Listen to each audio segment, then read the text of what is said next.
ભગવાનનું અસ્તિત્વ છે કે નથી, અને આ વિશે એક સાયન્ટિસ્ટ તરીકે આપ આપના વિચારો જણાવો. મારી દ્રષ્ટિએ અને વિજ્ઞાનની દ્રષ્ટિએ ઈશ્વરનું કોઈ અસ્તિત્વ નથી. વિજ્ઞાનની રિસર્ચ થઈ છે અને ઇવોલ્યુશન ઉપર રિસર્ચ થઈ છે, અને એમાં એવું સાબિત કરેલું છે, એના પુરાવા છે કે ઇવોલ્યુશન જ સાચું છે. પછી તમે ભગવાનમાં માનો ના માનો એમને કોઈ નિસ્બત નથી.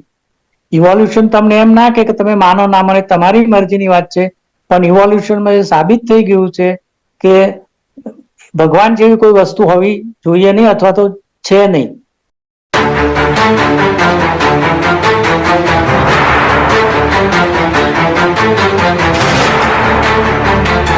જીપી ન્યૂઝ એટલે કે ઘટનાના પોસ્ટમોર્ટમ ન્યૂઝમાં આપ સૌનું હાર્દિક સ્વાગત છે. હું છું host Anita Patel. Special guest તરીકે આપણી સમક્ષ હાજર છે સાયન્ટિસ્ટ ડોક્ટર જે.આર. રાવલ. સાયન્સના નોલેજની સાથે સાથે તેઓ આધ્યાત્મિકતામાં પણ ખૂબ સારું ઊંડું નોલેજ ધરાવે છે. તો આપણે એમની સાથે સાયન્સની સાથે સાથે ધર્મ અને આધ્યાત્મિકતા માનવી સાથે કેવી રીતે કનેક્ટેડ છે એ વિશે આપણે આજે ચર્ચા કરીશું. તો ડોક્ટર જે.આર. રાવલ, આપનું હાર્દિક સ્વાગત છે. અને હોસ્ટ તરીકે આપણી સાથે જોડાયા છે પ્રદીપસિંહ રાવલ, જેઓ એક્ઝિક્યુટિવ એન્જિનિયર છે, જામનગરમાંથી રિટાયર થયા છે. આપનું પણ હાર્દિક સ્વાગત છે. ભગવાનનું અસ્તિત્વ છે કે નથી, અને આ વિશે એક સાયન્ટિસ્ટ તરીકે આપ આપના વિચારો જણાવો. શું ઈશ્વરના અસ્તિત્વને સાબિત કરી શકાય છે, અથવા તો ખોટી સાબિત કરી શકાય છે, અથવા તો તે સ્વાભાવિક રીતે વિશ્વાસનું બાબત છે? એ વિશે આપ થોડું પ્રકાશ પાડો. મારી દ્રષ્ટિએ અને વિજ્ઞાનની દ્રષ્ટિએ ઈશ્વરનું કોઈ અસ્તિત્વ નથી, અને એ વિજ્ઞાનની દ્રષ્ટિએ ઉત્ક્રાંતિમાં પ્રૂવ કરેલું છે, પણ આપણને માનવાનું બહુ અઘરું છે. કારણ કે આપણે વર્ષોથી ભગવાનમાં માનીએ છીએ, એટલે આપણા મગજમાં અને આપણા હેરિટેજમાં બધું ગોઠવાઈ ગયેલું છે, એટલે એ માન્યતાને દૂર કરવાની બહુ અઘરી છે. એટલે એના માટે બહુ વર્ષો લાગે, અને માણસને વિજ્ઞાન સાંભળવું જોઈએ, વાંચવું જોઈએ, ઇવોલ્યુશન વિશે સ્ટડી કરવો જોઈએ. એ કઈ સામાન્ય માણસનું કામ નથી. એટલે મોટા ભાગે જે ઇઝી રસ્તો છે એ જ બધાએ અપનાવ્યો છે, અને એ પ્રમાણે બધું ચાલ્યા કરે છે. પણ બહુ રિસર્ચ થઈ છે 200 વર્ષમાં. હમણાં આપણા જ 200 વર્ષમાં, આ સેન્ચુરી અને ગઈ સેન્ચુરીમાં ખાસી રિસર્ચ થઈ છે, વિજ્ઞાનની રિસર્ચ થઈ છે, અને ઇવોલ્યુશન ઉપર રિસર્ચ થઈ છે. અને એમાં એવું સાબિત કરેલું છે, એના પુરાવા છે કે ઇવોલ્યુશન જ સાચું છે. પછી તમે ભગવાનમાં માનો ના માનો એમને કોઈ નિસ્બત નથી. ઇવોલ્યુશન તમને એમ ના કે તમે માનો ના માનો તમારી મરજીની વાત છે, પણ ઇવોલ્યુશનમાં એ સાબિત થઈ ગયું છે કે ભગવાન જેવી કોઈ વસ્તુ હોવી જોઈએ નહીં, અથવા તો છે નહીં, સાબિત કરી શકાય કે નહીં. ઇવોલ્યુશન સાચું છે સાબિત થઈ શકે, પણ ભગવાનનું અસ્તિત્વ છે કે નહીં એ સાબિત કરવું અને ના કરવું એ અઘરું કામ છે. કારણ કે તમે સાબિત કરો કે નથી, અસ્તિત્વ નથી, પણ એને માનવાળા માણસો હોવા જોઈએ, અને એ નહીં જ માને તો પછી ઘણી વખત શું હોય છે કે તમે ગમે એટલું સાબિત કરો, પણ તમે કોઈ વસ્તુઓ ના માનો એટલે ના જ માનો, એટલે એનો કોઈ અર્થ સરતો નથી. એટલે મારો એવો મત છે કે તમે એને સાબિત કરવા અથવા તો બીજું શું કહીએ આપણે નકારવાનો અર્થ કોઈ નથી, એનું કોઈ પ્રયોજન નથી. મીનિંગલેસ છે. મીનિંગલેસ છે, એ વ્યર્થ એફર્ટ છે. અને આપણે જે કઈ પુરાવાઓ છે એ બધા ખરેખર જોવા જાઓ ને, તમે બહુ જ ઊંડો અભ્યાસ કરો અને જોશો ને, તો એ બધી માન્યતાઓ છે, એમાં કોઈ તથ્ય નથી. તમે મોટા મહાન ગુરુનું પણ વાંચો અને તમે એમને કન્ફ્રન્ટ કરો ત્યારે જ તમને કહેશે. બાકી એ પ્રજા માટે એવું કદી જ નહીં કે અસ્તિત્વ નથી. કારણ કે એનાથી પ્રજાના માણસને અમુક જાતનું સાંત્વન મળે છે, અને એનો એક વિષય છે, એને ન્યુરોથિયોલોજી કહેવાય. એ વિષય હમણાં થોડા વર્ષથી પ્રચલિત થયો છે. આપણે તમે ન્યુરો સાયન્સ સાંભળ્યું હશે, ન્યુરોલોજીનું ખબર જ હશે કે જે બ્રેન વિશે કનેક્ટેડ છે. એ રીતે પછી એ લોકોએ રિસર્ચ કરી છે, બહુ વર્ષો રિસર્ચ કરી, અને ડોક્ટરોએ રિસર્ચ કરી, અને એ બુક મેં વાંચેલી છે, અંગ્રેજીમાં છે. અમેરિકાના 2-3 ડોક્ટરોએ રિસર્ચ કરીને બધાના પ્રયોગો કરીને યોગા કરાવડાવીને બધું કરીને સાબિત કરીને બહાર પાડ્યું છે કે એ જે બ્રેનમાં આપણા મગજમાં ગોડ વિશેની જે શ્રદ્ધા છે ને, એનાથી માણસને થોડું સાંત્વન મળે છે. અને એ જે નવી બ્રાન્ચની રિસર્ચ થઈ રહી છે એનું નામ છે ન્યુરો ન્યુરોથિયોલોજી. થિયો એટલે ભગવાન. તમે થિયોલોજીસ્ટ હો તો તમે ભગવાનમાં માનો છો, તમે એથિસ્ટ હો એટલે તમે ભગવાન નથી માનતો. થિયોલોજી એટલે ભગવાન. એટલે એ થિયોલોજી છે, પણ એને ન્યુરોથિયોલોજી કરીને આગળ રિસર્ચ ચાલે છે. એટલે એમાં એવું છે કે ભગવાન હોય કે ના હોય એના ફાયદા ગેરફાયદા છે. મોટા ભાગે માણસોએ શું કર્યું છે કે ભગવાનમાં બધાને માનવા મૂકીને રિલિજિયનનું બધું એસ્ટાબ્લિશ કરીને એમના બધા પ્રચારો ને બધું ચાલુ રાખવા માટે એ લોકો એવી બધી આપણને પકડ લાવી દીધી છે, અને એ પકડ વર્ષોથી ચાલે છે. અને એમાં અત્યારની પ્રજા જે મોડર્ન સાયન્સ હોવા છતાં બધા લોકો એમાં માનતા થઈ ગયા છે. એટલે મારું એવું મત છે કે એમાં ફાયદા અને ગેરફાયદા છે. પણ હું એમ માનું છું કે તમે જો ઇવોલ્યુશન નો સ્ટડી કરો, ઉત્ક્રાંતિનો સ્ટડી કરો, વાર લાગે તો તમને ચોક્કસ ખબર પડશે કે એમાં ભગવાન જેવું કોઈ અસ્તિત્વ છે નહીં. પણ જો તમે માનો તો તમને કોઈ ના નથી પાડતું. તમે માનો, તમે એનું જે કરવું એ કરો, પણ એના જે ગેરફાયદાઓ થાય છે એનો વિચાર આપણે કરવો જોઈએ. એ માનસ જાત એનો વિચાર નથી કરતી અને અંધશ્રદ્ધાથી ચાલુ રાખે એનો આપણને વાંધો છે. જી પ્રદીપસિંહ. હવે આપણે જોઈએ છીએ કે દરેક ધર્મની ફિલોસોફીની અંદર ઈશ્વર એક સર્વવ્યાપી, સર્વશક્તિમાન એટલે કે ઓમની પ્રેઝન્સ, ઓમની પોટન્ટ, ઓમની સાયન્સ તરીકે માનવામાં આવે છે. એક કલ્પના છે. અને તેમ છતાં એવા વ્યક્તિ વિશેષ થઈ ગયા કે ભગવાન બુદ્ધ, પછી મહાવીર, કૃષ્ણ ભગવાન એવા અવતારી પુરુષો હોય કે વ્યક્તિ હોય તો એમને પણ એક ગોડ તરીકે જ લોકો માને છે. એક આ સવાલ છે. બીજો સવાલ એ છે કે જે સ્પિરિચ્યુઆલિટી છે અને એક ઓર્ગેનાઇઝડ રિલિજન છે, તો સ્પિરિચ્યુઆલિટી જે છે એ શું ઓર્ગેનાઇઝડ ધર્મ જે છે એનાથી અલિપ્ત એનું અસ્તિત્વ ધરાવે છે કે નહીં? એટલે કે શું દાખલા તરીકે મીરા હતા તો એ અલગ એમની એક ગોડ સાથે કે એક અલગ સ્પિરિચ્યુઆલિટી સંબંધ હતો, તો એનું કારણ શું? મારું એવું માનવું છે કે જે તમે ધર્મના ફિલોસોફીની વાત કરી ને એ મારી દ્રષ્ટિએ ભગવાન, આપણે જે કઈ ભગવાન કહીએ અને ગોડે બનાવ્યું ને બધું, એ કારણ કેવી રીતે થયું એ તો તમને ખબર હશે કે લાખો વર્ષ પહેલા જયારે માણસોની ઉન્નતિ થઈ અને આગળ વધ્યા કે જે કઈ થયું એ વખતે બધું આજુબાજુ બધું અસ્થાયી લાગે, અનસર્ટન લાગે.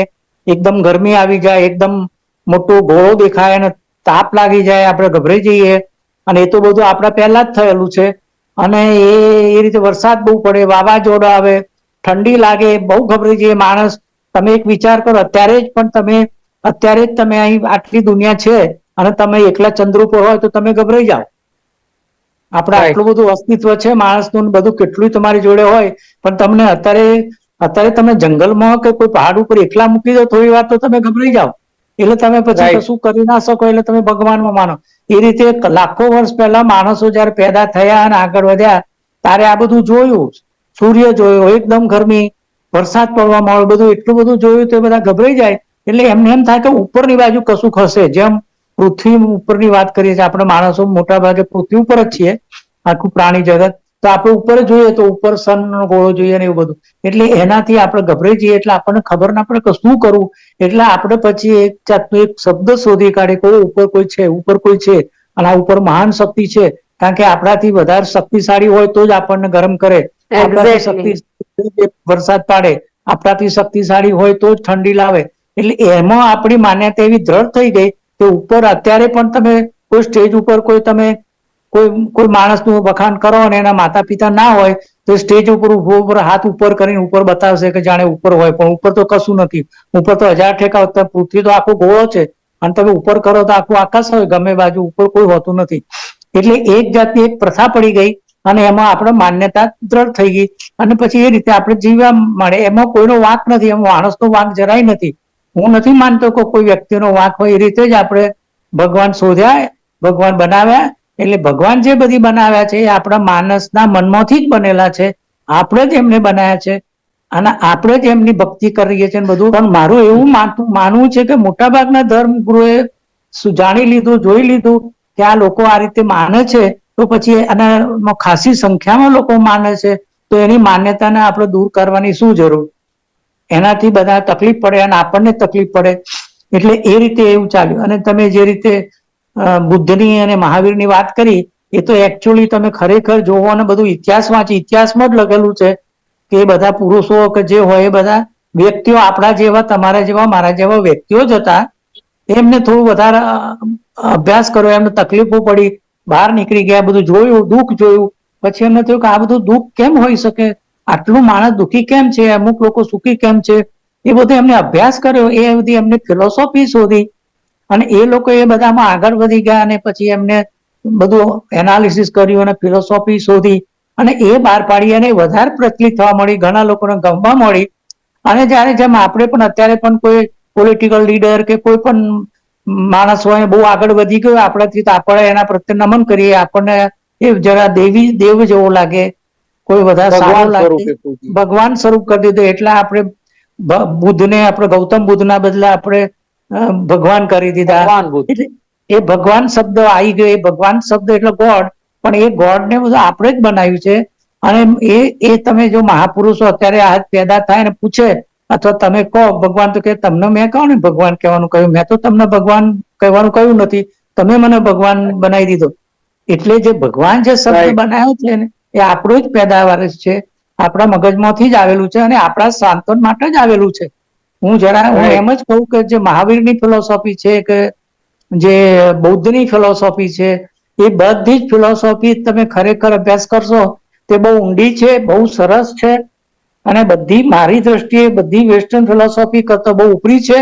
પણ આપણે હિન્દુ ધર્મને પણ સૌથી ઉપરી છે, પણ એમાં રિચ્યુઅલ્સ લાવી દીધા. એનો કારણો હતો જૂના જમાના પ્રમાણે, વર્ષો પહેલા કારણો હોય. કારણ કે માણસને તમારે ભગવાન પ્રત્યે પ્રેરિત કરવો હોય તો ભગવાન તો ફિલોસોફિકલી હોય, એને એના કોઈ રૂપો ના હોય અને એ બધી એકદમ આપણને સમજણ ના પડે, આપણને માન્યતામાં ના આવે. એ ભગવાનનું જે કન્સેપ્ટ છે ને એ મેથેમેટિક્સ જેવો છે. તમારો મેથેમેટિક્સ છે ને ગણિત શાસ્ત્ર, તમને હમણાં ગણિત શાસ્ત્ર ભણાવવામાં આવે તો તમને સમજણ જ ના પડે, કારણ કે એમાં બધા આંકડા જ હોય ને કે એનો ઉપયોગ શું, તો એમ જ ક્વેશ્ચન પૂછશો તો ગણિતનો ઉપયોગ શું? એટલે જે ભગવાનની જે ફિલોસોફી છે, ગોડનું જે વાત છે, એ મેથેમેટિક્સ જેવી છે, અઘરી છે. એટલે એ આપણા ધર્મગુરુઓ, જે જૂના જમાનાની વાત કરું છું, અત્યારના ધર્મગુરુની વાત નથી કરતો, જે હજારો વર્ષ પહેલા જે હતા એ લોકોએ વિચાર કર્યો કે આપણા માણસોને એનું આપણે મહત્વ કેવી રીતે સમજાવવું. એ રીતે એ લોકોએ બધાનું મહત્વ સમજાવવા મળ્યું કે નદીને પવિત્ર ગણી દીધી, નદીનું પાણી પીવા વગર ચાલે નહીં, એટલે પછી નદીને પવિત્ર ગણવી પડે. નદીને તમે પવિત્ર ગણો તો નદીને ખરાબ ના કરાય. નદીનું પાણી તમારે પીવાનું હોય તો પછી નદીની પૂજા કરવી જોઈએ, ઝાડોની પૂજા કરવી જોઈએ. એ બધું પૂજા આ રીતે પ્રવૃત્તિ થઈ અને એમાં એ રીતે એવું બધું વધી ગયું કે પછી છેવટે બધા અંધશ્રદ્ધામાં માનવા મળે. તમે નદીને પવિત્ર ગણો, નદીનું પાણીને એમાંથી લઈને એમાં પાછું નાખો, પણ એમાં તમે મરદા જ નાખો તો પછી એનો કઈ અર્થ નહીં. એટલે જે બધી બાબત હતી પવિત્રતા રાખવાની, પૂજાની, એ બધી જે બધી વિધિઓ હતી એ બહુ સારા માટે બનેલી, પણ એનો લોબા ગાળે હજારો વર્ષ થઈ ગયા અને લાખો લોકો બધું કરતા હોય. બધી જુદી જુદી જાતની પ્રજા હોય, જુદી જુદી જાતની સંસ્કૃતિ હોય, જુદી જાતની આવડત હોય, જુદી જાતનું ભણતર હોય, એમના વ્યવસાયો જુદા હોય. એટલે એ બધામાં આ એટલું બધું ગૂંચવાઈ ગયું કે બધા રૂટીન કરતા થઈ ગયા. મેં મારા ઘરમાંથી, બેંગ્લોરમાંથી મેં યંગ લોકોને, પુરુષો ને સ્ત્રીઓ, યંગ લોકો સારો ડ્રેસ પહેરીને રોડે ચાલતા હોય ને બસ પકડવા જતા હોય ઉતારમાં, તો ત્યાં એક ગાય ઉભી હોય, એ ગાયને પાછળ હેડ એના શું કહે પૂંછણે પકડીને પોતે હાથ અડાડીને માથા ઉપર ચાલ્યા જાય. પણ એને એ ખબર, આ મારી હકીકતની વાત છે, પણ એમને ખબર નથી કે એ ગાય શું કહેવાય એ ખાતી હતી, ગાર્બેજ ખાતી હતી. ભાવનાની વાત છે. એટલે એ ભાવના, પણ મારું એમ કેવું છે કે એટલી બધી અંધશ્રદ્ધા થઈ ગઈ કે આ ગાય ગાર્બેજ ખાય છે એની પણ નથી, ગાય જીવશે જ નહીં, હું કહી દઉં ને. પણ એને તમે એનો ટચ કરીને એનું પુણ્ય લઈ લીધું. એટલે એ જે માન્યતા છે, જે રિચ્યુઅલ છે ને, એ એકદમ વિચિત્ર રૂટીન થઈ ગયો છે. એ વિચાર વગરનો રિચ્યુઅલ થઈ છે. એટલે મારું એવું કેવું છે કે જેથી પ્રજાની ખબર પડી, જે લોકો હવે જો દરેક કન્ટ્રીમાં રૂલર્સ હોય, રાજ્યકર્તાઓ હોય, એ બધા લોકો કંઈક ને કંઈક કરવા માંગતા હોય. હવે એ લોકોને ખ્યાલ આવી ગયો કે આ પ્રજા તો આટલી બધી અંધશ્રદ્ધા વાળી છે, તો તારા આપણે એને ધર્મનું કામ રાખીએ. એટલે religion is opium for the politicians. કોઈ પણ ધર્મનો ઉપદેશ ખોટો કે માનવતા વિરુદ્ધ નથી, છતાં પણ દુનિયામાં ધર્મના નામે આટલી કટ્ટરતા, વેરઝેર અને યુદ્ધો શા માટે થઈ રહ્યા છે? જાહેર નીતિ અને સામાજિક ધોરણો ઘડવામાં ધર્મ શું ભૂમિકા ભજવી શકે છે, અથવા શું ભૂમિકા ભજવવી જોઈએ? એમાં એવું છે કે જુદા જુદા સમયમાં, જુદા જુદા કાળમાં જુદા જુદા ધર્મો સ્થપાયા છે. હિન્દુ ધર્મ, ઇસ્લામ, ક્રિશ્ચન, અને એ બધાનો ઉપદેશ માણસને સુધારવાનો હતો. આપણે ચાલો કે ભગવાનનું અસ્તિત્વ છે કે નહીં એ વસ્તુ એક બાજુ ઉપર રાખી દઈએ, પણ ધર્મનું અસ્તિત્વ તો છે, ધર્મનું પાલન થાય છે. ધર્મ એટલે માણસોને સુધારવાની એક આયોજન કરવામાં આવ્યું કે ભાઈ સાચું બોલવું, ચોરી ન કરવી, 10 કમાન્ડમેન્ટ્સ છે, એવી રીતે આપણા નીતિ શાસ્ત્રોમાં ઘણું બધું કહેવામાં આવ્યું છે. પરંતુ આ જે આપણે ઓરિજિનલી એક પ્રાણી રહ્યા, મેમલ રહ્યા, આપણે પોતાને એક માનવ તરીકે ઉચ્ચ કોટીમાં આપણે જાતે જ પ્રસ્થાપિત કર્યા. પણ સર્વે જેમ ડોક્ટર સાહેબે કીધું કે ઉત્ક્રાંતિના મૂળમાં આપણે તો એક પ્રાણી જ છીએ. એટલે આપણી અંદર જે સર્વાઈવલ ઇન્સ્ટિંક્ટ છે, તો કે કોઈના ઉપર પ્રભુત્વ કરવું, સર્વાઈવલ માટે પછી લડાઈ ઝઘડા, ઈર્ષા, બધું જ એમાં આવે, ઘૂસી જાય. એટલે જે સુધારવાનું જે છે એ પ્રક્રિયા એટલી બધી સફળ નથી રહી માણસને સુધારવાની. સુધારે કોણ? તો ધર્મ. હવે આપણે બધું મોરલ સાયન્સ લાવ્યા, નીતિ આપણ પહેલાથી જ છે કે ભાઈ ચોરી ન કરવી જોઈએ, હિંસા ન કરવી જોઈએ. તેમ છતાં તમે દુનિયાભરમાં જુઓ તો લૂંટફાટ, બળાત્કાર, રેપ, કોઈના ફ્રોડ કરી નાખવા, આ બધું તો મંદિર મસ્જિદમાં જનારા લોકો પણ આચરી રહ્યા છે. એટલે એક જાતનો દંભ રચાઈ રહ્યો છે ધર્મના નામ. અને જેમ આપણે પ્યોર દૂધ હોય એની અંદર પાણી ઉમેરતા જઈએ તો એ પછી દૂધ નથી રહેતું, એ કલર જ હોય સફેદ. એવી રીતે ધર્મનો જે સાચો ઉપદેશ જો આપણે ગણીએ તો એ પણ હવે આખું ભેળસેળ થઈ ગયું. અને જે ધાર્મિક ધર્મગુરુઓ છે એમનો પણ ક્યાંક ને ક્યાંક ખૂબ સ્વાર્થ હોય છે, ફોલોઅર્સ વધારવા હોય છે એમને, કારણ કે એ લોકો પણ વૈભવ વિલાસમાં જીવવા માંગતા હોય છે, એમને પણ ગાડીઓમાં ફરવું હોય છે, અને એટલા માટે એમનો વૈભવ વધારવા એ લોકો પછી એ સાચો ઉપદેશ તો એક બાજુ રહી ગયો, લોકોને ગમે એવો ઉપદેશ આપે, કરો, એ બધું આખું કર્મકાંડમાં ફેરવી નાખ્યું. સ્પિરિચ્યુઆલિટી, જે આધ્યાત્મિકતા જે છે કે ભાઈ આત્માની ઉન્નતિ કરો, આત્માને શુદ્ધ કરો, એ બધું એક બાજુ ઉપર રહી ગયું. અને લોકો પણ ધર્મનું સાચું પાલન નથી કરતા, કારણ કે એમને શીખવવામાં ખોટું આવે. ધર્મગુરુઓ જો પોતે જ સત્ય ન સમજતા હોય તો પછી એમના જે શિષ્યો છે, ભક્તો છે, એ ક્યાંથી સત્ય સમજવાના? એટલે કુવામાં હોય તો અવેડામાં આવે. એટલે અંદરથી કોઈ બદલાવ નથી. માણસ અંદરથી doesn't become a good person. એ બસ બાહ્ય આચાર થઈ ગયો. મંદિરે જઈ આવું, દર્શન કરવા, ઓલું કરવું, પછી ઘરે આવીને તો એ ભાઈ એવા ને એવા જ હોય છે, કોઈ બદલાવ. એટલા માટે આજે આપણને જે આટલા બધા યુદ્ધો દેખાઈ રહ્યા છે, વેર ઝેર, ઈર્ષા, એમ, એટલે આ બધું તકલીફ એ છે કે એની અંદર પાછો એક ઈગો એક આવી ગયો. મારો ભગવાન મહાન, મારો ધર્મ મોટો, દેખાદેખી. જી. એટલે હિન્દુ મુસ્લિમ, મુસ્લિમ ક્રિશ્ચિયન, આવા બધા વિખવાદો, સર્વશ્રેષ્ઠતાની લડાઈ. હા, અને ધર્મગુરુઓ પણ પદ પ્રતિષ્ઠા માટે અંદર એક સંપ્રદાય બનાવ્યો હોય, એક ભગવાનને લઈને, તો એમાં પણ 6 7 સંપ્રદાયો ફાટા પડી ગયા હોય છે. આવી પરિસ્થિતિની અંદર આ માણસ સાચું ક્યાંથી શીખવાનું? રાઈટ. એ ખરેખર ધર્મ શીખવાડવા માંગે છે. આજે એક ચપ્પુ છે, એક હથિયાર છે, પણ એનો ગલત ઇસ્તેમાલ થઈ જાય તો માણસનું ખૂન થઈ જાય. એ ચક્કુ ના હોય તો આપણે શાક સમારવું, જે બીજા અનેક કામો ન કરી શકીએ. એટલે ધર્મનો દુરુપયોગ થઈ રહ્યો છે, ને ભક્તિ ને આ બધું એક બાજુ રહી જાય છે. એટલે આનો જે સદુપયોગ થવો જોઈએ, એનો જે ધર્મનો આપણે જોઈએ તો માણસનો શું, એનો ગોલ શું છે? ધર્મ નો ગોલ છે કે તમને સુખ આપે, શાંતિ આપે, આત્માની ઉન્નતિ કરે. પણ હવે શું થઈ ગયું કે ધર્મ હવે તમને વૈભવી બનાવવાની ગેરંટી આવે. અમારા મંદિરે આવો, અમારા સંપ્રદાયમાં ભગવાનના આશીર્વાદ લઈ લો તો ગાડી બંગલા વાળાઓ થઈ જશે, ઊંચા પગારની નોકરી મળશે, પ્રમોશન કરશે, આ બધું ખોટું જ્ઞાન પીરસાય. પછી મોક્ષનું ગાજરું લટકાવે. પછી મોક્ષનું ગાજર લટકાવે. તમારો આ જન્મની તો ખબર નથી કે મરી જશો એટલે મોક્ષે જશો, સ્વર્ગે જશો, સ્વર્ગની કલ્પના આપી.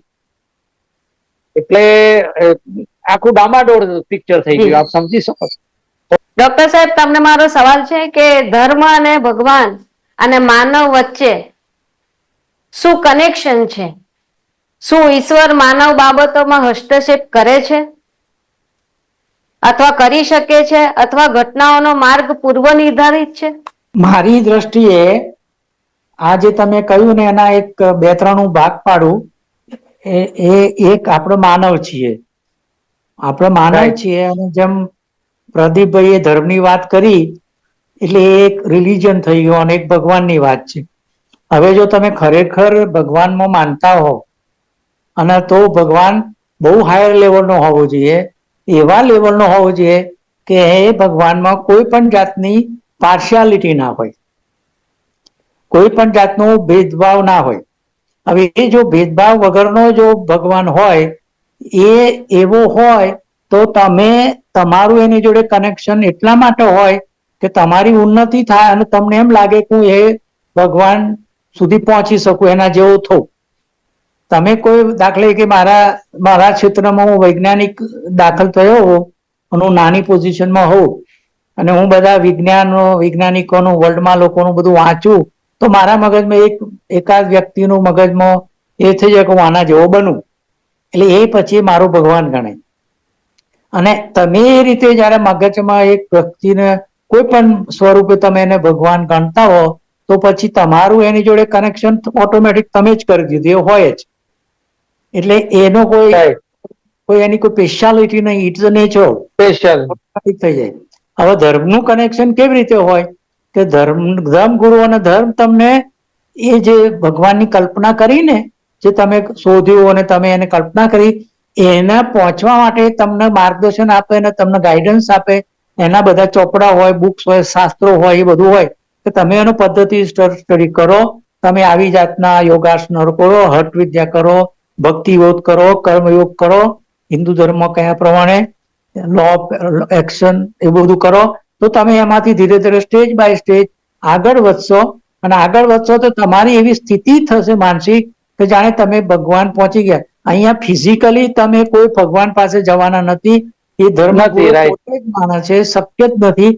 પણ એ એમ કહી શકે કે તમે એટલું તમે તપ કરો કે જે મેં 4 યોગ કયા ને, જે હઠ યોગ છે, ભક્તિ યોગ છે, પછી કઈ બીજો કયો યોગ છે, પછી જ્ઞાન યોગ છે, ધર્મ યોગ, પછી શું બીજા યોગ છે, કર્મ યોગ છે, એવા બધા જ્ઞાન યોગ છે. એ બધા યોગના પદ્ધતિ આપેલી છે અને એ તમે પદ્ધતિસર ફોલો કરો દિવસો સુધી, મહિનાઓ, વર્ષો સુધી, તો તમે પહોંચી શકો. એટલે એ રીતે તમે પહોંચી શકો એટલું જ છે, એથી વધારે કઈ આગળ નથી. એટલે એ રીતે તમે એમ કહી શકો કે માણસનું એ કનેક્શન છે, પણ એ જાતે ના કરી શકે, એટલે એને ધર્મ દ્વારા જવું પડે. એ તમારો એક વખત કન્સેપ્ટ હોય કે ગોડ છે, જે હોય ગોડ છે કે ઈશ્વર કે જે કઈ હોય, એના કેટલાય નામ છે ને કેટલા રૂપો છે, એમાં તમારું એક વખત મગજમાં એમ હોય કે મારું કનેક્શન છે અને મારે અહીંયા પહોંચવું છે, તો એના માટે દરેક ધર્મનો અને એક પાથ હોય છે. એ તમને પાથ બતાવે અને તમારે ફોલો કરવાનો. ઘણા ધર્મોમાં શું હોય, એક પાથ ના હોય, વધારે પાથ હોય, ઘણાના અઘરા પડતા હોય. ઘણાના દાખલે કે આપણા ઇન્ડિયામાં ઘણા લોકોને કશું સમજણ ના પડતી હોય, જ્ઞાનનું ખબર ના પડતી હોય, ભણે ના હોય, તો એમના માટે ભક્તિ યોગ બહુ સારો કહેવાય. એ રીતે એટલે એ તમને તમને માર્ગ બતાવે અને તમે એને ફોલો કરો તો તમે પહોંચી જાઓ. તો એ રીતે આપણે એમ કહી શકીએ કે માણસનું ભગવાન જોડે ધર્મ દ્વારા કનેક્શન છે. તમે પછી એમ માનો કે ઈશ્વર માનવની બાબતમાં હસ્તક્ષેપ કરી શકે છે, એનો કોઈ મિનિંગ નથી મારી દ્રષ્ટિએ. કારણ કે કોઈ એવો ભગવાન એવો નથી કે જીવતો હોય કે તમને કશું કરીને આપે. તમારા પેરેન્ટ્સ તમને કશું આપે પણ ભગવાન તમને નથી આપતા. જેમાં જયારે કઈ તમને ભૂખ લાગી હોય કે કશું, તો તમારા મધર ફાધર આપે, કોઈ ભગવાન આપતા નથી. એ તો તમારી એવી માન્યતા છે કે ભગવાન એમને આપે છે ને એ તમને આપે છે. પણ તમે એ ટાઈમે બહુ જ ભૂખ્યા હોય, તમે મંદિરમાં જાઓ તો પછી તમને પ્રસાદ આપ્યો પણ એ પૂજારી ત્યાં હોય ના હોય અને પૂજારી હોય ને પ્રસાદ ના હોય તો તમે મંદિરમાં જઈને પણ ભૂખ્યા જવાનો. તમે ગમે એટલું ભગવાનમાં માનો તો કઈ નહીં, કારણ કે મંદિરમાં પૂજારી પાસે પ્રસાદ હોવો જોઈએ. એ પ્રસાદ બનાવેલો હોય તો એ પ્રસાદ ખલાસ થઈ ગયો તો એને ફરી બનાવવો પડે. એટલે તમે મંદિરમાં જાઓ ભૂખ્યા હોય તો તમને પ્રસાદ મળે એવું માનતો નથી. એટલે એક બહુ જ ખોટી માન્યતા છે. જે કઈ હોય આપણા માણસો જ આપતા હોય છે બધું. એટલે આપણે એવું માની લઈએ કે ભગવાન તમારા લાઈફમાં હસ્તક્ષેપ કરે છે તો એ યોગ્ય નથી. અને જો કોઈ તમે માનતા હોય કે હસ્તક્ષેપ કરતો હોય તો સારી રીતનો જ કરવો જોઈએ. અને અત્યારે ઘણા ઠેકાણે એવું ચાલી રહ્યું છે કે ભગવાને મને કહ્યું એટલે મેં આમ કર્યું. ભગવાને કોઈ પેલાને મારી નાખવાનો કોઈ એટલે મેં મારી નાખ્યો. એ તો તે તારા મગજમાં એવું આવ્યું એટલે મારે કોઈ ભગવાન કોઈ તમને સારો ભગવાન હોય તો તમને એમ નહીં કે કોઈ માણસને મારો. કારણ કે જો ભગવાન બધું જ બનાવતો હોય, ભગવાને આખી દુનિયા જ બનાવી હોય, બધી જાતના માણસો બનાવ્યા હોય, તો એ તમને એવું કેમ કે આ માણસને મારો. હવે એને મારી જ નખાવે તો પોતે જ ના મારી નાખે. તમને શું કરે કે આને મારો પોતે બનાવે છે નહીં ને. એ જે વાત છે કે ભગવાન હસ્તક્ષેપ કરે છે એ ખોટી વાત. જે પૂર્વ નિર્ધારિત બાબતો છે ને ઘટનાઓ, એકચ્યુઅલી એ એટલી બધી પૂર્વ નિર્ધારિત નથી હોતી. પણ આપણા માટે જે બાબતો એવી કેમ લાગે કે આપણી જેવી ટ્રેનિંગ હોય. તમે નાના મોટા થયા, તમે તમારું બોડીનું ઘડતર થયું, તમારા માઇન્ડનું ઘડતર થયું, તમારા ઇન્ટેલેક્ચ્યુઅલ એબિલિટીનું ઘડતર થયું, અને એ ઘડતર પ્રમાણે એમાં ક્યાંક જ્યાં ખામી રહી જાય ને એ તમને ખામી નડે. એનો અર્થ બે રીતે થાય કે પૂર્વ નિર્ધારિત હતું, કારણ કે તમારામાં નાનપણમાં ખામી હતી એટલે અત્યારે નડી. પણ એકચ્યુઅલી જોવા જઈએ તો એ કોઈ પૂર્વ નિર્ધારિત ખામી ના હોય. એ તમારા ઘડતર ઉપર, તમારા બોડીમાં, તમારા માઇન્ડમાં, તમારા ઇન્ટેલેક્ટમાં.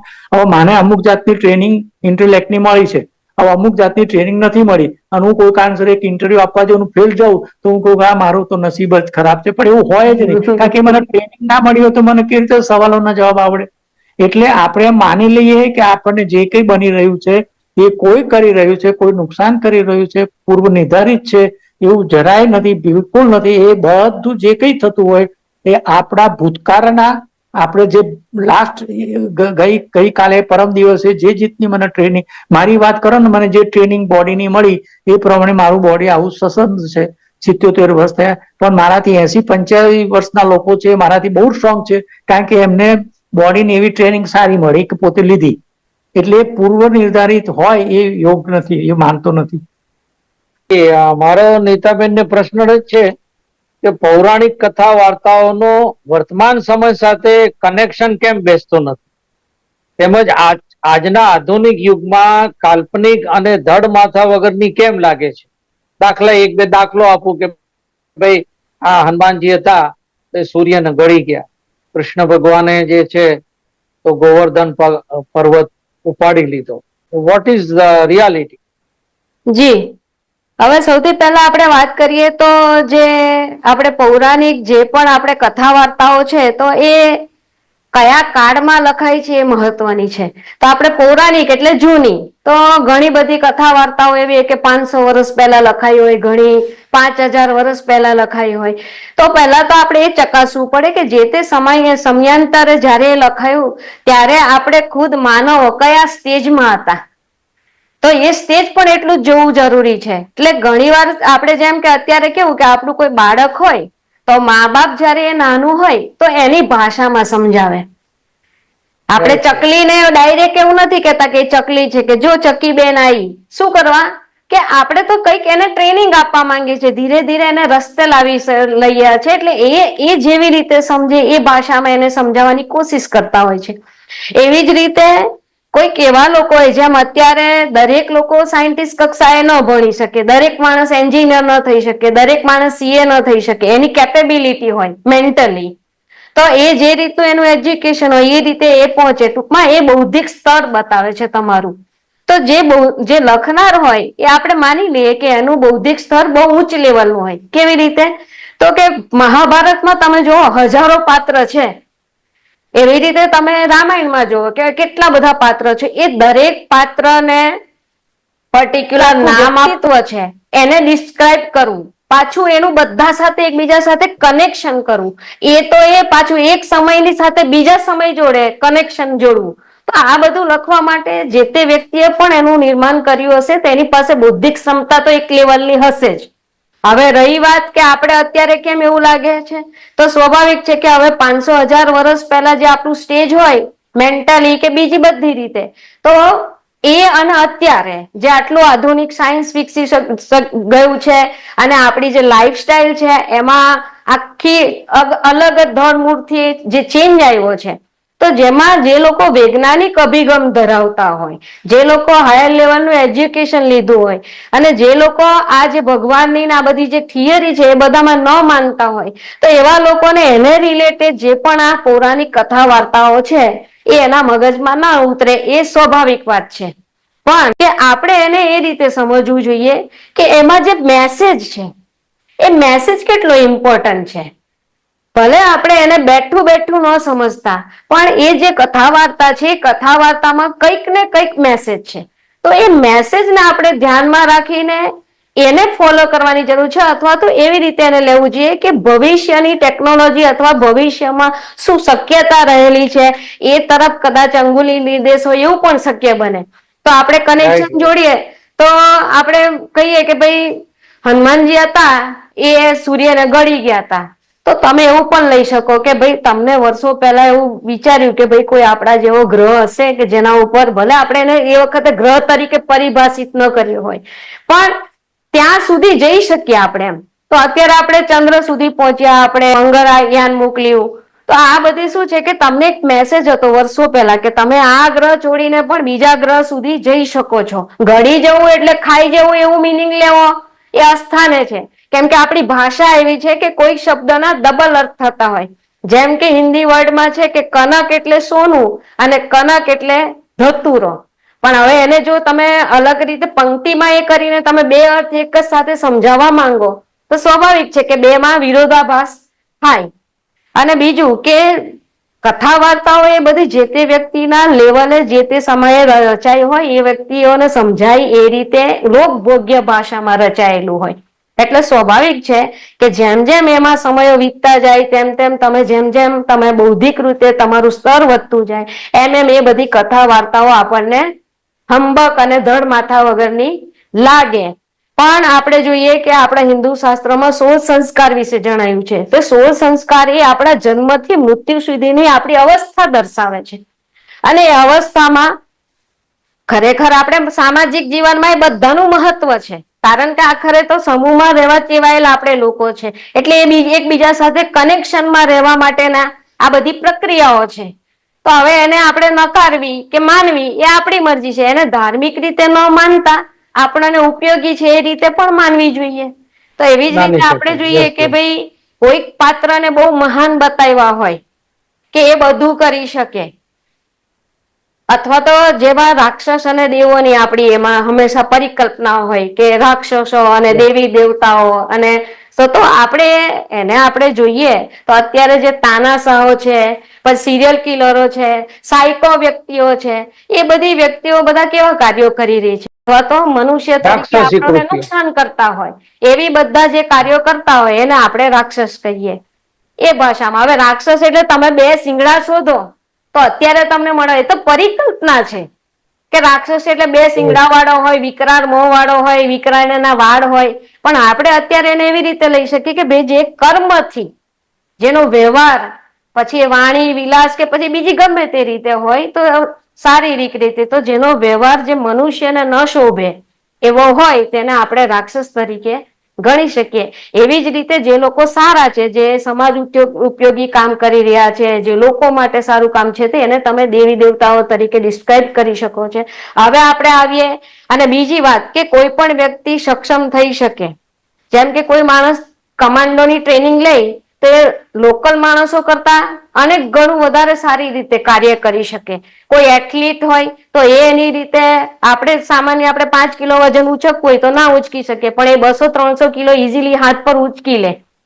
અને અત્યારે આપણે એક લેટેસ્ટ હમણાં આવ્યું છે કે સુબરનો ઈશાક કરીને એક છે જ બાંગ્લાદેશનો, તો એ સૌથી નાની ઉંમરે એને અમેરિકાને એમાં પ્રોફેસર તરીકે જોઈનિંગ મળ્યું.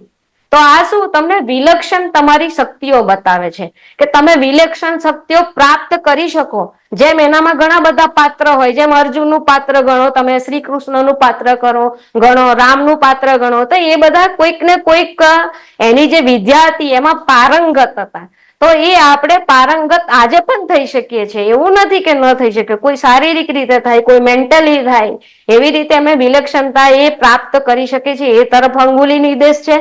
સાથે સાથે આપણે જો ટેકનોલોજીનું કનેક્શન જોઈએ તો બ્રહ્માસ્ત્રને આપણે પરમાણુ બોમ્બ સાથે એ કરી શકીએ કે બ્રહ્માસ્ત્રની એક પરિભાષા શું છે કે ભાઈ એકવાર નીકળી ગયો એટલે પછી એનો કોઈ તોડ નથી. તો ભાઈ સર્વનાશ. બોમ્બ એવી જ વસ્તુ છે કે તમે વિચાર્યા સર્વનાશ વગર જો થઈ એકવાર એને કોઈ દેશ ઉપર કે ગમે ત્યાં કરી દીધું તો પછી એને તમારી પાસે રોકવા માટે એનું વિધ્વંસ કરીને જ રહેશે. ત્યાર પછી આપણે જોઈએ કે સંજીવની દ્રષ્ટિ કે જે મહાભારતના યુદ્ધનું લાઈવ ટેલિકાસ્ટ કરતા હતા દૃષ્ટાંતને, તો એ તમે અત્યારે લાઈવ ટેલિકાસ્ટ નથી થતું. દરેક મેચનું ક્યાં દેશમાં રમાતી હોય અને ક્યાં તમે બેઠા બેઠા તમારી ટીવી સ્ક્રીન ઉપર જોતા હોય, તો એ તમે લાઈવ ટેલિકાસ્ટ જોડે તમે એને જોડી શકો. પછી કુંતીનું તમે જુઓ તો એને IVR ટેકનોલોજી અને ટેસ્ટ ટ્યુબ બેબીની અત્યારે જે ટેકનોલોજી છે જેમાં પુરુષથી ડાયરેક્ટલી કોઈ જરૂર નથી, તો એ પણ એ તરફ ઇશારો જોઈ શકો. પછી ઋષિ મુનિઓને આપણે પાત્ર બનાવ્યા હોય કે આંખ બંધ કરે ને બધું જોઈ લે ને ખબર પડી જાય, તો અત્યારે જો ભાઈ GPS ને રડાર ટેકનોલોજી છે તો એ તમને કોઈ પણ દેશની પરિસ્થિતિ ગમે ત્યાંથી અમેરિકા બેઠું બેઠું આખા વિશ્વમાં ક્યાં શું ભંડાર પડ્યા છે બધું જોઈ શકે છે. તો આ ટેકનોલોજીનું જે ઉત્થાન છે, એટલે ઓવરઓલ મારો કહેવાનો મતલબ એ છે કે પૌરાણિક કથા વાર્તામાં જે તમને વાર્તાઓ તરીકે જે સમજાવવામાં આવ્યું છે એમાં બે વસ્તુ છે. એક તો એ તમને ભવિષ્ય તરફ અંગુલી નિર્દેશ કરી રહ્યું છે કે તમારે ભવિષ્યમાં આ તરફ વિચારવું જોઈએ, કારણ કે કોઈ પણ ટેકનોલોજીની શોધ સંશોધન કરતા પહેલા એની પરિકલ્પનાઓ જ હોય. એક કલ્પનાઓ હોય અને કલ્પનાઓ ઉપર જ્યારે કામ કરવામાં આવે ત્યારે જે ટેકનોલોજી બનીને પછી એ બહાર પડતી હોય છે. તો એવી જ રીતે આ પણ એક તમને ભવિષ્ય તરફ અંગુલી નિર્દેશ છે. તો કથા વાર્તાઓને બેઠે બેઠી જેવી છે એવી ન સમજતા એમાં જે પણ કનેક્શન કરીને અથવા તો એને તાર્કિક રીતે સમજીને એ ખાલી તમારા માટે એક માર્ગદર્શક રૂપરેખા છે એવું સમજીને આપણે ચાલીએ તો કઈ ખોટું નથી. અને જે લોકો નથી એને સ્વીકારતા તો એ એમની પોતાની વ્યક્તિગત એ છે, ન સ્વીકારે, એના મગજમાં એ બધું ન ઉતરે તો ન સ્વીકારે. પણ મારું એટલું જ કેવું છે કે એને બેઠે બેઠું જો અત્યારે કનેક્ટ કરવા જશો આધુનિક યુગમાં તો એ તમને મગજમાં નહીં થાય. ઉતરવાની નથી. આજના આધુનિક અને વૈજ્ઞાનિક અને ટેકનોલોજીના યુગમાં ધર્મની ઉપયોગિતા કેટલી? મારી દ્રષ્ટિએ ધર્મને આપણે એમાં જે ધાર્મિક વ્યવસ્થા હોય કે જે કઈ હોય એ બધાને આપણે ફિલોસોફીથી જોવા જોઈએ. જે રિચ્યુઅલિસ્ટિક છે એ બહુ ઓછું થઈ ગયું. જરૂરી નથી ખાસા બધા રિચ્યુઅલ હતા. અમુક ધર્મોમાં રિચ્યુઅલ બહુ હોય, દાખલે કે હિન્દુ ધર્મમાં બહુ જ રિચ્યુઅલ છે, પણ અમુક ધર્મ છે દાખલે બૌદ્ધ ધર્મ એમાં રિચ્યુઅલ બિલકુલ નથી, ઓછા છે. અને it is like A philosophical religion. અને ઘણા તો એમ જ કહે છે કે સૌથી વિજ્ઞાનને નજીકમાં નજીક ધર્મ હોય તો એ બુદ્ધ ધર્મ છે. એટલે મારી દ્રષ્ટિએ આપણે એમ કહીએ કે ધર્મનો ઉપયોગ કરતો ફિલોસોફીનો ઉપયોગ વધારે જરૂર છે. અને એ તો કાયમ હતો અને હજી પણ જરૂર છે અને અત્યારે તો વધારે જરૂર છે. અને વૈજ્ઞાનિક આધુનિક વૈજ્ઞાનિકમાં ટેકનોલોજીમાં આપણે બધા બહુ આમ જોવા જઈએ તો એકબીજાથી બહુ નજીક આવી ગયા છે, પણ ખરેખર જોવા જઈએ તો આપણે એકબીજાથી દૂર જતા રહ્યા છીએ. કેમ કે ઘરમાં બેઠા હસબન્ડ વાઈફ બે જોડે બેસીને વાત કરતા હોય તો બંનેના હાથમાં મોબાઈલ જ હોય. એ એવી જાતની વ્યવસ્થા થઈ ગઈ છે. એટલે મારો એવો મત છે કે ધર્મ શબ્દ કરતો આપણે ફિલોસોફીનો ઉપયોગ કરવો જોઈએ. સૂફી કહો કે ફિલોસોફી, અને આપણે જે ધર્મમાં માનતા હોય એમાં સારામાંની ફિલોસોફી છે, નથી એવું નથી. એટલે તમે ફિલોસોફી રીતે તમે આગળ વધવા માંગો અને એ કરો તો દરેકને જરૂર છે. સાયન્ટિસ્ટ ગમે તે હોય, પોલિટિશિયન હોય કે ડોક્ટર હોય, દરેકને જે ફિલોસોફી જે છે એ જરૂરી છે. કારણ કે એ ફિલોસોફી છે ને એ માણસના માઇન્ડ માટે છે. તમારો પ્રોગ્રેસ ઇન્ટેલેક્ચ્યુઅલ થઈ જાય, દાખલે મારો પ્રોગ્રેસ ઇન્ટેલેક્ચ્યુઅલી થઈ ગયો હોય, કારણ કે મારી કોગ્નિટિવ ઇન્ટેલિજન્સ કહેવાય ને એ વધારે સારી હોય, એટલે મારો એ કોગ્નિટિવ ઇન્ટેલિજન્સનો બુદ્ધિનો ઉપયોગ અમુક બાબતમાં થાય, પણ પછી મારા જીવનમાં મારું માઇન્ડ પણ હોય તો મારા માઇન્ડ માટે ફિલોસોફીની જરૂર છે. એટલે એ ફિલોસોફી ઇઝ વેરી યુઝફુલ. એટલે આપણે એમ કહીએ કે આજના આધુનિક વૈજ્ઞાનિક અને ટેકનોલોજીના યુગમાં ફિલોસોફીની ઉપયોગિતા બહુ જ છે, નથી એવું જરાય નહીં. શું ઈશ્વરનો વ્યક્તિઓ સાથે અંગત સંબંધ છે અથવા તો ઈશ્વર દૂરના અસંબંધિત સર્જક છે ખરા? ઈશ્વરનો મેં જેમ પહેલા કહ્યું ને એમ એક વચન સાર્વત્રિક અસ્તિત્વ છે કે એમાં શું છે કે તમે એક વખત એક લાઈનમાં માની જાઓ કે આ ભગવાન મારો છે. દાખલા એક આપણે તમે કઈક ટિપ્પણી કરી મીરાબાઈની, તો મીરાબાઈ કૃષ્ણમાં માનતા હતા અને કૃષ્ણમાં માનતા હતા એટલે કૃષ્ણ એક થઈ ગયા, તો આપણે એમ જ માનવાનું કે એમનો 100% કનેક્શન થઈ ગયું કૃષ્ણ માટે. એમાં કોઈનો વિવાદ ના ચાલે, કોઈ કશું જ ના કરી શકે. પોતાની ઇન્ડિવિજ્યુઅલ માન્યતા છે, ઇન્ડિવિજ્યુઅલ એમની વ્યવસ્થા છે અને એમાં કોઈ કશું કરવું જ ના જોઈએ, કશું થઈ જ ના શકે, કરવું જ ના જોઈએ. નરસિંહ મહેતા હતા. નરસિંહ મહેતાની વાત કરો છો કે જે કોઈ હોય, એટલે એમનો એક તાર બંધાઈ ગયો. હવે એ તાર બંધાઈ જાય ને એટલે પછી એ શું કે હું સમજાવું કે હું કૃષ્ણને પરણી ગઈ. હવે એ પરણી ગઈ એનો મિનિંગ કને ખબર ના હોય, પરણી ગઈ એમ કહું કૃષ્ણને પરણી ગઈ એટલે મારે કોઈની જોડે પરણવું નથી, એ વાત બરાબર થઈ ગઈ. એટલે કૃષ્ણ એનો ભગવાન થઈ ગયો અને એક વખત તમારો ભગવાન એક વ્યક્તિ થઈ જાય તો ભગવાન તરીકે પછી બધી રીતે તમારો જ માણસ ગણાય અને તમે એમાં લીન થઈ જાઓ અને તમે એમાં આગળ વધો. હવે જયારે તમે એમાં આગળ વધો એટલે તમારામાં શું થાય કે તમારી જેવી ક્રિએટિવિટી હોય, હવે મીરાબાઈની અમુક જાતની ક્રિએટિવિટી ભજનો ગાવાની એ બધું, તો એ ક્રિએટિવિટીમાં આગળ વધી ગયા એટલે એ મહાન થઈ ગયા. અને આપણે તમે એમ પણ માની શકો કે મીરાબાઈ ભગવાનને મળી ગયા, પહોંચી ગયા ભગવાન સુધી, અને એમાં કોઈ પ્રોબ્લેમ નથી. કારણ કે દરેક વ્યક્તિ ક્યાંક ને ક્યાંક તો જવાની જ છે. આપણે બધા જ બાયોલોજીકલ સ્પીસીઝ આ દુનિયામાં જેટલા અર્થ ઉપર છે, લાખો જીવો છે, બધા એક દિવસ મરી જ જવાના, કોઈ રહેવાના નથી. પછી આપણે એમ કહીએ કે મીરાબાઈ ભગવાન પહોંચી ગયા કે મીરાબાઈ શું થયું એ ઇમ્પોર્ટન્ટ નથી, કારણ કે મીરાબાઈ નું બોડી તો એ મીરાબાઈ મરી જાય તો પછી મીરાબાઈ નું બોડી તો જમીનમાં જ જવાનું છે. એટલે એ આપણને વૈજ્ઞાનિક દ્રષ્ટિએ ખબર છે. એટલે મારો એવો કેવો છે કે તમે જે કઈ તમે ધ્યેય કરાવો, હું ફિલોસોફિકલી જયારે લેવા જાઉં ને તો હું કૃષ્ણ એક રામની વાત ના કરતો, હું ફિલોસોફીથી વધારે એ કરું કે એક જાતનું જે મને સમજાતું નથી એવું કોઈ તત્વ હોવું જોઈએ. અને એક વાત હું માની લઉં કે એક તત્વ છે અને એ તત્વને હું મારા મગજમાં એનો આભાસ રાખું અને હું એના ગાઈડન્સમાં ચાલું. હવે જયારે હું કહું કે મને કૃષ્ણએ ગાઈડ કર્યું, એકચ્યુઅલી કૃષ્ણ તો જતા રહ્યા, ત્યારે ક્યાંય નથી, પણ હું એમનો જે ઉપદેશ હોય, જે લખેલો હોય ગીતા, હવે ગીતાનો કોઈ શ્લોક મને યાદ રહી જાય અને એ ગીતાના શ્લોક પ્રમાણે હું કશું કામ કરું તો પછી હું એમ પણ કહી શકું કે મને કૃષ્ણએ કહ્યું એમ કર્યું. એટલે કૃષ્ણએ કહ્યું એમ કર્યું. એટલે અમે એવું જ કહ્યું, અમારા વૈજ્ઞાનિકમાં અમે જે કઈ અઘરા કામો કર્યા છે એ બધા અમે ફોરેનના ચોપડીઓ, ફોરેનના રિપોર્ટો, નાસાના રિપોર્ટો, જર્મનીના બધા વાંચીને કરીએ ને આગળ વધીએ. એટલે પછી મારું આગળ સક્સેસ જાય તો પછી કોઈ પૂછે કે તમે આ કેવી રીતે કર્યું, કોને તમને કહ્યું? તો મેં નાસાનો રિપોર્ટ વાંચ્યો અને એમાંથી મને આ મળ્યું તો મેં કર્યું. એટલે કહેવાનો મતલબ એવો છે કે તમારી જે એકાગ્રતા છે કે જે તમારું જે કનેક્શન છે એ તમે આ રીતે કનેક્શન રાખો ને તો એ બહુ સારી વાત છે અને એ જરૂરી છે એઝ એ ફિલોસોફી. અને તમે જેમ ઈશ્વરની વાત કરીને વૈવિધ્ય સફર ને બહુ પક્ષીય ખ્યાલ, એમાં શું આવે કે બહુ પક્ષીય એટલે આપણે એકચ્યુઅલી ખરેખર જોવા જઈએ ને જયારે તમારે કશું કરવું હોય તો તમારી એકાગ્રતા જોઈએ. એટલે તમારે કઈ હું 10 ભગવાનમાં માનું, એક કૃષ્ણમાં માનું, પછી રામમાં માનું ને શિવમાં માનું, બધામાં માનું, આમ માની શકું, પણ હું દરેક મંદિર આખો દાડો જયા કરું તો હું મંદિરો જ જયા કરીશ, હું કશું મારું કામ નહીં કરી શકું, હું ભૂખી રહી માની શકું. હું એક વાર સવારે કૃષ્ણના ટેમ્પલમાં જઈશ, પછી થોડી વાર રામના ટેમ્પલમાં, પછી શિવના ટેમ્પલમાં જઈશ. હું આખો દાડો એમ કર્યા કરી, કારણ કે હું દરેક ભગવાનોમાં માનું છું.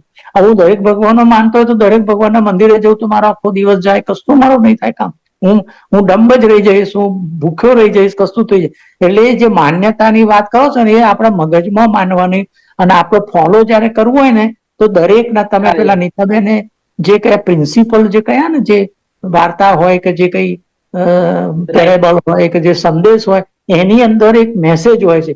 એ મેસેજ આપણે લેવાનો. ફિલોસોફીમાં પણ આપણે દરેકમાંથી મેસેજ લઈને એ મેસેજનો ઉપયોગ કરવાનો અને એ બધાનો ઉપયોગ તમે ધર્મ કહો કે ફિલોસોફી કહો કે કોઈ પણ વસ્તુ કરો, એનો ઉપયોગ તમારા પોતાની પ્રગતિ માટે જ કરવાનો હોય છે. અને પોતાની પ્રગતિ જો એ રીતે સારી થતી હોય તો કોઈ વ્યક્તિને કોઈ વાંધો હોવો જ ના જોઈએ. કોઈ દેશમાં પણ કોઈનો વાંધો ના આવવો જોઈએ કે તમે આ રીતે આગળ વધો છો ને આ રીતે જ વધો, એ કોઈ ફોર્સ કરી ના શકે. સર, એક ફાઇનલ ક્વેશ્ચન છે કે શું બ્રહ્માંડની ઉત્પત્તિ માટે દૈવી સર્જકની આવશ્યકતા છે? એનો મતલબ કે આજે બિગ બેંગની થિયરી મુજબ જે ક્રિએશન થયું, એ ક્રિએશન માટે, ધેટ ઇન્સિડન્ટ માટે શું ગોડ ઇઝ નીડેડ કે નહીં? કોઈ પણ એકચ્યુઅલી તમે જયારે ઇવોલ્યુશનમાં વાંચો ને માનો ને તો, અને જો પદ્ધતિ છે એમાં તો એકચ્યુઅલી જેમ ધર્મ નથી કહેતા આપણે, જો હિન્દુ ધર્મ કશું કરવું હોય તો કેટલાય પુસ્તકો વાંચવા પડે તો તારે ઓવરઓલ જ્ઞાન આવે. અને મને એવો ખ્યાલ છે કે એક સ્વામીએ કહેલું બહુ વર્ષો પહેલા કે 15 વર્ષ સુધી એમને અભ્યાસ કર્યો કોઈ ગુરુના અંડરમાં, અને ત્યારે પછી એમનો સંન્યાસ મળ્યો. હવે આજકાલ તો એક મહિનામાં અભ્યાસ કરીને સંન્યાસ બધા થઈ જાય છે, તો વિચિત્ર કહેવાય. પણ 15 વર્ષ તમે અભ્યાસ કરો, 15 વર્ષ તપ કરો, 15 વર્ષ બધી જાતના પૌરાણિક કથાઓ વાંચો, મહાભારત વાંચો, ગીતા વાંચો, મનન કરો, મેડિટેશન કરો, 15 વર્ષ લાગે. ભણેલો માણસ, માસ્ટર ઇન ઇંગ્લિશમાં કરેલું, MA ઇન ઇંગ્લિશ ફિલોસોફી. હવે એ માણસ 15 વર્ષ પછી બહાર પડ્યો ત્યારે સંન્યાસ થયો અને પછી પબ્લિકમાં આવીને લેક્ચરો આપવા માંડ્યો અને બધું કરવા માંડ્યો. હવે એટલે એ રીતે વાર લાગે. પણ આપણે એટલે મારું એમ કહેવું હતું કે તમે જયારે ઇવોલ્યુશનમાં એ જ રીતે જો કરવું હોય ને તો મારી દ્રષ્ટિએ ઓછામાં ઓછો 10-15 ચોપડો વાંચવા જ પડે, પુષ્કળ વાંચવા પડે. એમાં થિયરી બહુ સિમ્પલ છે પણ બહુ ઊંડી છે અમુક રીતે જોવા જઈએ તો, અને એ તમારે બહુ જ વાંચવું પડે. એ વાંચો ત્યારે જ તમને ખ્યાલ આવશે. અને સાયન્સની બુકો તમે વાંચો, ફિઝિક્સની બુકો વાંચો. મેં આ બધી ફિઝિક્સની ને બધી બુકો વાંચેલી છે. એટલે મારી દ્રષ્ટિએ એમાં જે બ્રહ્માંડની ઉત્પત્તિની જે વાત કરો છો ને, એમાં કોઈ દેવી શક્તિની સર્જનાની આવશ્યકતા નથી.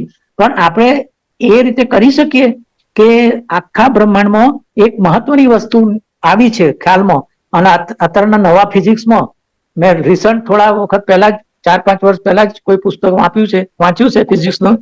એમાં એવું છે બ્રહ્માંડમાં એ બહુ જ મહત્વની એક વસ્તુ છે કે જે એનર્જી છે, એટલે શક્તિ. એનર્જી એટલે શક્તિ.